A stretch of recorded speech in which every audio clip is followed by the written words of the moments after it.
Hai kawan kabinet, kabar kabinet sepekan hadir dengan 3 berita pilihan pekan ini. Bersama saya Raka Aji Brata, berikut berita pilihannya. Berita pertama, Sekretariat Kabinet melalui Deputi Bidang Perekonomian Satya Bakti Parikesit melakukan kunjungan kerja ke Batam, Kepulauan Riau pada Sabtu 4 Mei 2024. Kunjungan tersebut dilakukan untuk menyelesaikan masalah yang menghambat atau debottlenecking terkait peningkatan kapasitas Pelabuhan Batu Ampar. Salah satu upaya debottlenecking yang dilakukan adalah pemindahan operasional terminal penumpang kapal Pelni untuk memisahkan pelabuhan penumpang dengan pelabuhan kontainer. Pemindahan ini tentunya dilakukan dengan memperhatikan aspek keamanan, keselamatan, dan kenyamanan penumpang. Peningkatan kapasitas Pelabuhan Batu Ampar sendiri merupakan bagian dari upaya penataan ekosistem logistik nasional yang diamanatkan Inpres 5 tahun 2020. Sejalan dengan arahan Presiden Joko Widodo, Bakti meminta agar peningkatan Pelabuhan Batu Ampar, khususnya pemindahan terminal penumpang, selesai pada September 2024. Batam itu merupakan salah satu yang menjadi andalannya pemerintah untuk bisa menarik daya investasi. Nah, pelabuhan itu satu sarana infrastruktur yang memang harus dilakukan kalau memang kita ingin menarik investasi. Karena di pelabuhan itu disitulah logistik, kelancaran logistik, semuanya itu akan dilakukan. Arus barang, distribusi barang masuk keluar dan seterusnya ada di pelabuhan. Kita sudah mulai secara intens selama 3 tahun belakangan ini nggak selesai juga, nggak tuntas. Makanya kita hadir di sini, Sekretariat Kabinet tadi, fungsi debottlenecking tadi.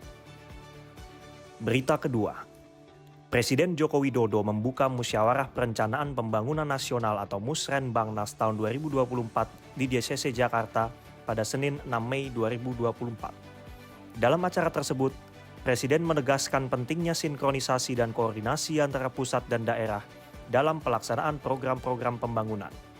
Hal tersebut diperlukan agar program-program yang direncanakan dapat berjalan beriringan, mulai dari kementerian sampai ke pemerintah daerah.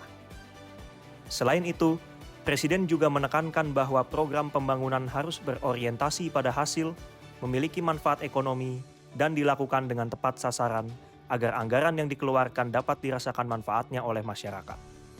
Presiden pun berharap Musrenbangnas tahun 2024 dapat menjadi sekrup penyambung agenda pembangunan pusat, provinsi, kabupaten, dan kota. Yang belum adalah sinkron atau tidak dengan rencana besar yang kita miliki. Ini yang belum. Oleh sebab itu, sinkronisasi itu menjadi kunci. Semuanya harus inline dengan tadi RPJP, RPJM, RKP, semuanya inline, kementerian sampai ke daerah itu harus segaris. Oleh sebab itu saya juga ingin mengingatkan kepada kementerian juga, kalau punya rencana itu disampaikan ke daerah yang ingin ketempatan. Ketuk pintu. Kula nuwun siap ndak kita bangun waduk, tapi irigasi sekunder dan tersiernya daerah. Kalau nggak sanggup geser ke provinsi yang lain.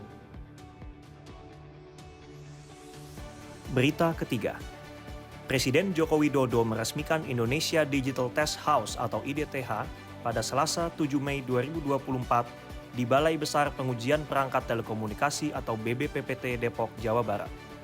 Sebagai fasilitas pengujian perangkat berstandar internasional, IDTH adalah yang terbesar dan terlengkap di Asia Tenggara.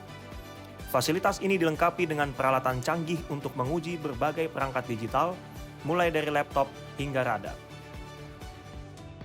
Presiden meyakini kehadiran sarana ini akan memperkuat ekosistem teknologi digital lokal. Presiden pun mendorong IDTH tak hanya sekadar menjadi pusat uji sertifikasi, tetapi juga menjadi pusat inovasi dan penelitian. Untuk itu, Presiden menginstruksikan Kementerian Komunikasi dan Informatika untuk menggandeng perguruan tinggi, perusahaan rintisan atau startup, serta UMKM dalam mendorong riset dan paten, serta mendukung pengembangan dan sertifikasi produk-produk lokal. Saya tadi sudah muter ke semua ruangan memang perangkatnya super modern. Sangat bagus, karena memang untuk membangun ini anggaran yang digunakan hampir 1 triliun, kurang dikit. Inilah yang kita cita-citakan bersama-sama, digitalisasi menjadi basis bagi pengembangan industri dan ekonomi dalam negeri, dengan menempatkan produsen lokal menjadi raja di negeri sendiri. Itu tadi 3 berita pilihan pekan ini. Raka Aji Brata, Kabar Kabinet Sepekan, pamit.